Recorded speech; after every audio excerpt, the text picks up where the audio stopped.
In a declarative system like a SQL-based DBMS, the DBMS figures out how to deliver the requested result. The system must be smart and have a good quality optimizer. BI tools and developers rely heavily on this feature.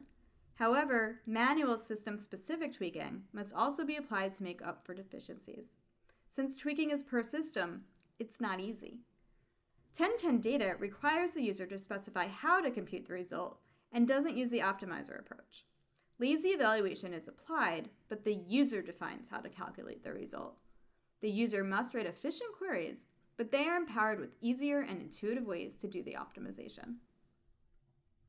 Suppose you had a table containing sales transactions at line item level granularity with state and amount columns. The state column is the US state where the transaction occurred, while amount is the dollar amount of the transaction. With returns, amounts can be negative, but there are relatively few of these. We want to analyze transactions for Florida that are not returns and need to select the appropriate records. Here are 3 different ways of doing initial row selection. In approach A, we select the state of Florida and the amount greater than 0 in a single compound statement.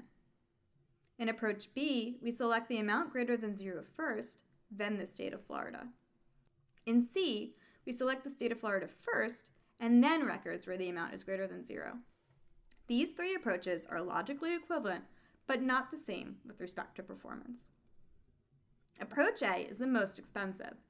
It evaluates both state equal to FL and amount greater than 0 for all records. Approach B is slightly better. The first selection eliminates a small group of rows, resulting in almost as many rows as the original table. It then evaluates the second selection, state equal to FL, on the remaining rows. In contrast, approach C eliminates all records for states except Florida, resulting in a much smaller number of rows. The next selection on amounts is applied to fewer rows and runs faster. Optimizing row selection is the simplest and most common optimization that you'll use. It's easy and important.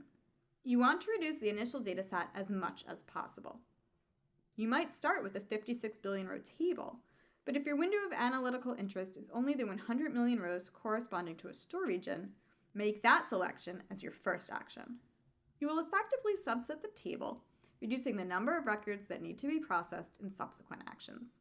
Other optimizations include performing row selections before tabulations and performing row selections and tabulations prior to linking. This reduces the number of rows that need to be matched in a link. It isn't possible to discuss every optimization scheme here, but it is an important topic to keep at the front of your mind. Query optimization is dependent on the result you need. It often makes sense to do row selections before tabulations, since the tabulation will operate on fewer rows.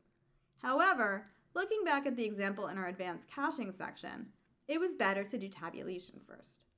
Since the analysis was going to be repeated for many stores, we tabulated on the full dataset to create an in-memory data mart with the cached results.